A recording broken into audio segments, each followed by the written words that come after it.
अस्सलाम वालेकुम, welcome back video study YouTube channel. आज मैं आपके साथ CS 504 के क्विज नंबर 1 शेयर करूंगी। तो इसका क्विज नंबर 1 है, if you try to make a software more user friendly than the dash में सफ़र। तो इफ़िशेंसी होता है, क्योंकि आप अगर सॉफ्टवेयर को ज़्यादा यूज़र फ्रेंडली बनाना चाहते हैं तो इसके लिए उसकी इफ़िशेंसी बढ़ानी पड़ती। क्विज नंबर 2 है, in data flow diagram DFT1 data store cannot directly copy the data from another data store में ऐसा होता है कि अगर आप डाटा फ्लो डायग्राम बना रहे होते हैं तो एक डाटा स्टोर को आप डायरेक्टली कॉपी नहीं कर सकते दूसरे डाटा स्टोर के अंदर। तो इसके बाद क्वेश्चन नंबर 3 है, द सिस्टम स्पेसिफिकेशन डिस्क्राइब। तो सिस्टम स्पेसिफिकेशन क्या डिस्क्राइब कर रहा होता है? Functions and behaviour of the computer based system, कि वो कंप्यूटर बेस्ड सिस्टम के ऊपर उसका फंक्शन क्या होगा, कैसे वो सॉफ्टवेयर बिहेव करेगा। इसके बाद क्वेश्चन नंबर 4 है, the best way to conduct requirement validation review is to. तो कौन सा बेस्ट वे है रिव्यू देखने के लिए रिक्वायरमेंट का? तो use a checklist of a question to examine each requirement. आप क्वेश्चन को एग्जामिन करने के लिए चेक लिस्ट बना लें ताकि आप ईच रिक्वायरमेंट को एग्जामिन कर सकें। इसके बाद क्वेश्चन नंबर 5 है, in dash phase of software development requirement analyst focuses on possible design of the propose solution. तो वो ज़्यादा जो होता है डेवलपमेंट फेज ऑफ सॉफ्टवेयर की रिक्वायरमेंट के ऊपर ज़्यादा फोकस होता है कि वो उसका सोल्यूशन कैसा होगा, कैसे वो डेवलप होगा।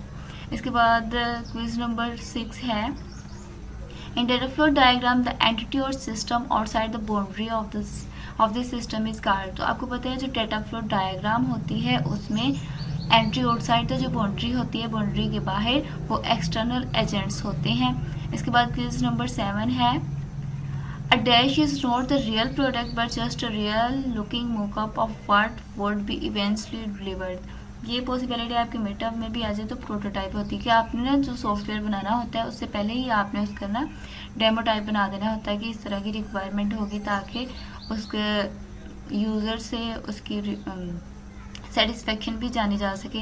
तो ये होती है इसकी प्रोटोटाइप। इसके बाद क्वेश्चन नंबर 8 है, component of a software engineer framework provides automated और semi automated support in a software development.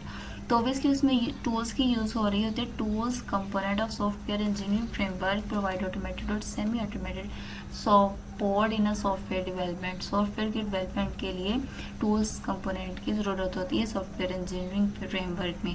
Page number 9 है, the use case diagram show that which dash interact with each use case. तो आपको पता है actors होते हैं outside the जो होती है सिस्टम बाउंड्री, तो वो उन्होंने यूज़ केस जो होते हैं उनके साथ एक्ट करना होता है। जैसे कि लॉगिन है तो यूज़र लॉगिन कर सकता है, तो एक्टर बाहर बाउंड्री के होता है तो वो लॉगिन कर सकता है, लॉग आउट कर सकता है।